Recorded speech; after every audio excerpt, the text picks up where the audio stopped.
Video को पूरा देखें, लाइक और सब्सक्राइब जरूर करें। तो हम आ चुके हैं एसएससी की वेबसाइट पर। ठीक है, एसएससी की वेबसाइट पर आ चुके हैं। हमने सबसे पहले एसएससी की वेबसाइट पर लॉगिन किया, मतलब सर्च किया, और फिर यह जो नोटिफिकेशन आ रखा है notice of combined graduate level exam 2024, इस पर क्लिक करेंगे तो ये वाला नोटिस आएगा। ठीक है, मैंने पहले ओपन कर रखा था इसे। नोटिस में लिखा हुआ है कंबाइंड ग्रेजुएट लेवल एग्जामिनेशन 2024। तो यहाँ पे हमें डेट दे रखी है साफ, ये डेट है, 1 मिनट, इसकी डेट है 24 जून से लेके और 24 जून से लेके 24 जुलाई तक, ये हमारी इसकी एप्लीकेशन फिल करने की डेट है। और रिसिप्ट की जो लास्ट डेट है वो है 24 जुलाई। ठीक है, और उसके साथ साथ ये जो फी पेमेंट यानी फीस पेमेंट करने की जो डेट है वो है 25 तारीख, यानी आपके पास कुल मिलाकर 1 महीना है। ठीक है, आज से लेके 24 तारीख तक। ठीक है, और आप जब इसको करेक्शन करना चाहते हैं विंडो को, तो करेक्शन विंडो को लेगी 10 सितंबर से लेकर और 11 सितंबर तक, 10 यानी 1 दिन का आपके पास टाइम रहेगा। अगर आपको करेक्शन करना चाहते हो डॉक्यूमेंट का या फिर किसी कास्ट सर्टिफिकेट का, ऐसा अगर आप कोई चेंज करना चाहते हो, जैसे ओबीसी का करना चाहते हो, या SC/ST को डेट ऑफ बर्थ कोई भी चीज़ चेंज हो चुकी है वो करना चाहते हो, तो वो टाइम आपके पास रहेगा। फिर आपकी एग्ज़ाम जो है वो आपकी एग्ज़ाम सितंबर से अक्टूबर वाले मंथ के बीच में लगेगी, और Tier 1 की कंप्यूटर बेस्ड की। फिर उसके बाद जब आप उसे क्वालिफाई कर लेंगे तो आपकी जो दूसरा पेपर होगा वो होगा दिसंबर में। ठीक है, ये आपका पेपर दिसंबर में होगा। उसके बाद में अब हम बात कर लेते हैं, हमने डेट की बात कर ली, अब हम बात करेंगे आगे इसकी एलिजिबिलिटी के बारे में। सबसे पहले हम पोस्ट देख लेते हैं। तो पोस्ट हमारी ये देखिए, सैलरी या दिखाई दे रहा है, सैलरी है इसकी 44,900 से लेके, मतलब 44,900 से लेके 1,42,000 तक, यानी ठीक ठाक सैलरी, मतलब अच्छी सैलरी है, अच्छी सैलरी है। और ये सारे ग्रुप बी की पोस्ट है। ठीक है, ये सभी ग्रुप बी की पोस्ट है। एज लिमिट कुछ की 20 साल से 30 साल रखी गई है, कुछ की 18 साल से 30 साल रखी गई है। ठीक है, जिसे असिस्टेंट सेक्शन ऑफिसर जो सेंट्रल सेक्रेटरीट सर्विस के अंदर आता है, इसकी एज लिमिट 20 साल से 30 साल रखी गई है। ऐसे ही इस पूरे PDF का जो लिंक है मैं आपको वीडियो के डिस्क्रिप्शन बॉक्स में दे दूंगा, आप जाके उसे डाउनलोड कर सकते हैं और अच्छे से पढ़ सकते हैं। और यहाँ पे बहुत सारी पोस्ट है, जैसे आप इंटेलिजेंस ब्यूरो के अंदर है, मिनिस्ट्री ऑफ रेलवेज के अंदर है, यहाँ पे ministry of external affairs AFHQ के अंदर है। इन सब में असिस्टेंट सेक्शन ऑफिसर की पोस्ट आई हुई है। ऐसे ही मिनिस्ट्री ऑफ इलेक्ट्रॉनिक्स और इंफॉर्मेशन टेक्नोलॉजी के अंदर ग्रुप बी की पोस्ट है। तो ऐसे आप अपने हिसाब से, अगर आपकी जो एज है उस हिसाब से आप अप्लाई कर सकते हैं पोस्ट के लिए। उसके अलावा ये आ गया जो ज़्यादातर लोगों की पसंदीदा पोस्ट रहती है, कौन सी, inspector of income tax CBDT की पोस्ट, ग्रुप सी की पोस्ट है। इसके लिए 18 साल से 30 साल की एज होनी चाहिए। इंस्पेक्टर सेंट्रल एक्साइज ड्यूटी, उसकी पोस्ट आ रखी है 18 साल से 30 साल। इंस्पेक्टर किसकी, प्रिवेंटिव ऑफिसर, ग्रुप बी की पोस्ट है, 18 साल से 30 साल इसकी एज है। और आगे इंस्पेक्टर एग्जामिनर, इसकी पोस्ट भी ग्रुप बी की है और इसकी एज है 18 साल से 30 साल। और सब इंस्पेक्टर पोस्ट, इंस्पेक्टर, इन सबकी पोस्ट यहाँ पर आ चुकी है और सबके अलग अलग डिपार्टमेंट यहाँ पर PDF के अंदर बताए गए हैं। आप चाहे तो इसे और डाउनलोड करके देख सकते हैं। आगे हम बात करेंगे दूसरा पे स्केल यानी पे लेवल 6 के बारे में, जिनकी सैलरी उससे थोड़ी सी कम होती है। तो इसमें असिस्टेंट सेक्शन ऑफिसर की ग्रुप बी की पोस्ट है सारी, executive assistant, research assistant, divisional accountant, sub inspector, junior intelligent officer, और ये जो सबसे पसंदीदा पोस्टों में से एक है जूनियर स्टैटिस्टिकल ऑफिसर, जो ministry of statistics and programme implementation के अंदर आती है। और पे लेवल 5 के अंदर है, यानी उससे भी थोड़ी लोअर लेवल की तनख्वाह वाली जो जॉब है वो है ऑडिटर की जो हमारे कंट्रोलर और ऑडिटर जनरल वाले जो डिपार्टमेंट है उसके अंदर आता है। आपको पता है कि कंट्रोलर और ऑडिटर जनरल यानी कैग जो है वो आर्टिकल 148 के अंदर आता है, आर्टिकल 148 में आता है। ठीक है, तो ये सारी पोस्ट आपको यहाँ पे मिल जाएगी देखने को।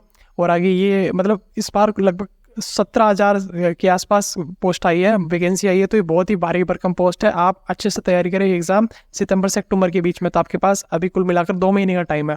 हमारे चैनल पर इन सबके प्रिपरेशन की वीडियो बनाई जा रही है, आप उसे जरूर देखें। अच्छा, रिजर्वेशन की बात करें, वैकेंसी की बात करें, तो यहाँ पे आपको पता रखा है अच्छा कि वो आगे आपको बताएंगे। अब एलिजिबिलिटी की बात करते हैं। जो वो होना चाहिए, आप कैंडिडेट इंडिया का, नेपाल का है और किसी इन कंट्रीज़ का होना चाहिए, जो आप वीडियो में डिस्क्रिप्शन में जाके देख सकते हैं। एज लिमिट की बात करें तो जिन 18 साल से 27 साल की जो बताई गई है, मतलब ये जो आपकी, अगर आपकी डेट ऑफ बर्थ इनके बीच में आती है तो आप अप्लाई कर सकते हैं। आप ध्यान से देख सकते हैं पोस्ट के बारे में। ठीक है, ये आपको बताएगी, इनमें आप अच्छे से अपनी डेट ऑफ बर्थ चेक कर सकते हैं। और रिलैक्सेशन ST SC को मिल रहा है 5 साल का, यानी अगर उनकी एज लिमिट अगर 32 हो गई है और उनकी मतलब 32 प्लस हो गई है तो, और अगर आप ST SC के अंदर है तो आपकी जो एज है वो 5 साल की रिलैक्सेशन और मिल जाएगा।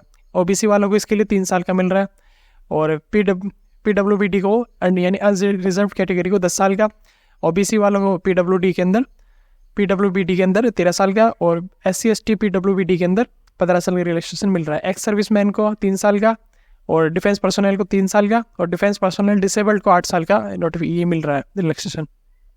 ठीक है, ये बाकी यहाँ पे रिलैक्सेशन के बारे में बताया गया है। अब बाकी बात बाद में कर लेते हैं अब, और बाकी जो एलिजिबिलिटी चाहिए इस एग्ज़ाम के लिए उनके बारे में। एक और बात, आपको आपकी जो SC ST या OBC का है और AWS है उनका सर्टिफिकेट आपके पास होना चाहिए। ठीक है, वैसे तो ये डॉक्यूमेंट वेरिफिकेशन में काम में आता है, लेकिन आपके पास पहले से होना चाहिए। देखिए ये आ गया जूनियर असिस्टेंट ऑफिसर के बारे में, तो उसके लिए आपके पास bachelor degree in any subject recognised university with 60% marks in mathematics in at 12th standard, ये आपके पास होनी चाहिए। ठीक है, और आपके पास बैचलर डिग्री होनी चाहिए जिसके अंदर आपने स्टैटिस्टिक्स आपका एक सब्जेक्ट होना चाहिए। ठीक है, इन स्टैटिस्टिकल इन्वेस्टिगेटर के अंदर भी वही चीज़ चाहिए आपको। 6 सेमेस्टर के अंदर आपके पास में से किसी भी एक के अंदर आपके पास स्टैट्स होना चाहिए। और बाकी पोस्टों के बारे में आपको PDF के अंदर और ध्यान से आप देख सकते हैं। ठीक है, फॉर्म की फ़ीस 100 रुपये रखी गई है। 1 मिनट में आपको और बता देता हूँ इसके लिए आपको और क्या क्या चाहिए। आप ये फॉर्म भरने के लिए आपको SSC का एक ऐप डाउनलोड करना पड़ेगा, जहाँ से आपको अपनी फ़ोटो खींचनी पड़ेगी, जो आपकी लाइव फ़ोटो खींचेगा, और वही आपको अपलोड करनी पड़ेगी, जिसमें आपको मास्क नहीं पहनना है, कैप नहीं पहननी है, ग्लासेस नहीं लगाने, ये सारी चीज़ें हटा कर ही आपको अपनी फ़ोटो खींचनी है। और फ़ोटो ना तो ज़्यादा दूर से होनी चाहिए, ज़्यादा दूर से नहीं होनी चाहिए, बिल्कुल पास से। जैसे आप सेल्फी खींचते लेंगे, सेल्फी जैसे नहीं खींचना आपको, बिल्कुल एक सामने की जैसे खींचते ना फ़ोटो पासपोर्ट साइज़, वैसे ही आपको फ़ोटो खींचनी है। हाँ, तो फीस आपकी रखी गई है 100 रुपये। और ST SC और ये PWBD के लिए, एक्स सर्विसमैन के लिए फ़ीस में एग्जेप्शन किया गया है, और फीस के लिए आप UPI Bhim, UPI net banking, इससे किसी भी अप्लाई कर सकते हैं। फीस की लास्ट डेट है 25 तारीख। ठीक है, तो उसके लिए सबसे पहले आपको जाके SSC में अपना 1 टाइम रजिस्ट्रेशन करवाना होगा, यानी OTR फिल करना होगा। और करेक्शन विंडो हमारी 10 सितंबर से 11 सितंबर के बीच में खुलेगी। सॉरी, 10 अगस्त से 11 अगस्त के बीच में खुलेगी। ठीक है, और ये करेक्शन की आपके पास फीस बता रखी है। करेक्शन फीस 200 रुपये है, और उसको सबमिट करने के बाद में दोबारा अगर आपने करेक्शन करा दिया तो उसकी फ़ीस 500 रुपये है। ठीक है, और ये आपके पास आपका वो जो आ गया आपका एग्जामिनेशन सेंटर, आपको अपना एग्जामिनेशन सेंटर कहाँ करना है, वो सारी बात आ गई कि UP बिहार वालों को कहाँ करना है, राजस्थान, अंडमान निकोबार, ओडिशा, सिक्किम वालों को अपना सेंटर कहाँ रखना है। तो ये आप अब यहाँ पर आके अपना सेंटर देख सकते हैं। ऐसी राजस्थान, मध्य प्रदेश वालों को, इन सबको अपना सेंटर कहाँ रखना है, ये सभी आप आके यहाँ पर देख सकते हैं। आप चाहे तो मैं अगली वीडियो बना सकता हूँ जिसमें आपको बताऊंगा कि SSC का फॉर्म अप्लाई कैसे करते हैं। ठीक है, जैसे मैं अपना खुद का फॉर्म अप्लाई करके बताऊंगा, और वैसे ही आप अपना फॉर्म अप्लाई कर सकते हैं, जिससे आपके फॉर्म बनने के पैसे भी बचेंगे। एक और बात, आपका जो एग्ज़ाम होगा Tier 1 का, वो एग्ज़ाम, उसमें आपके जनरल इंटेलिजेंस और रीजनिंग से 25 क्वेश्चन आएंगे, यानी हर क्वेश्चन 2-2 नंबर का होगा, और टोटल मिला के 50 नंबर होंगे। जनरल अवेयरनेस यानी GK GS से आपके 25 क्वेश्चन आएंगे, हर क्वेश्चन 2 नंबर का, और उस total marks 50 number. Quantitative aptitude यानी मैथ्स आएगी आपके 25 क्वेश्चन आएंगे, 50 नंबर का वो हो गया। और आपकी इंग्लिश आएगी 25 क्वेश्चन आएंगे और 50 नंबर की वो हो गई। टोटल मिला के आपके 200 नंबर का पेपर होगा। आपका 200 नंबर का पेपर होगा, और आपको टाइम मिलेगा 1 आवर, यानी आपको पास 1 घंटे में आपको 100 क्वेश्चन करने पड़ेंगे, यानी 60 मिनट्स में 100 क्वेश्चन करने पड़ेंगे। ठीक है, और नेगेटिव मार्किंग भी आ रखी है। नेगेटिव मार्किंग है 0.50%, यानी हाफ मार्किंग रखी गई है, 1/4 मार्क रखी गई है। Tier 2 के अंदर हमारे पहला जो पेपर आएगा वो आएगा मैथमेटिकल एबिलिटी का, दूसरा पेपर आएगा, मॉड्यूल आएगा जनरल रीजनिंग और इंटेलिजेंस का आएगा। इसके टोटल मार्क्स हो जाएंगे 180, और दूसरा सेक्शन आएगा वो आएगा इंग्लिश का और जनरल अवेयरनेस का। ठीक है, Tier 2 के अंदर। और तीसरा जो आएगा वो कंप्यूटर नॉलेज मॉड्यूल का। और सेशन 2 यानी जो दूसरा होगा वो आपको डाटा एंट्री टेस्ट होगा, जिससे आपकी स्किल्स पता चलेगी। ठीक है, टोटल मिला के ये हो गया आपका 60 और 270 और 180, 370 और 80, 450 मार्क्स का ये हो गया आपका, 450 मार्क्स का। ठीक है, और पेपर 2 बाद में आपका होगा अलग से स्टैट्स का पेपर सबके लिए इंपॉर्टेंट है, क्योंकि स्टैट्स एक मेजर सब्जेक्ट आ रहा है इन सब में। तो आपका 100 मार्क्स का 100 क्वेश्चन आएंगे, 200 नंबर का पेपर होगा, 2 घंटे का टाइम यानी 120 मिनट आपको मिलेगी हमें।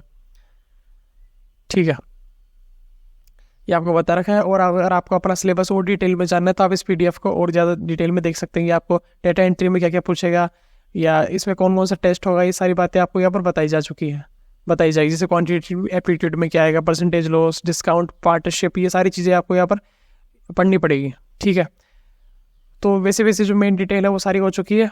और अगर आप और देखना चाहें तो आप इस PDF को डाउनलोड करिए और देख सकते हैं। तो आज का हमारा वीडियो पूरा होता है। Thank you for watching. Bharat voice universe को सब्सक्राइब करें।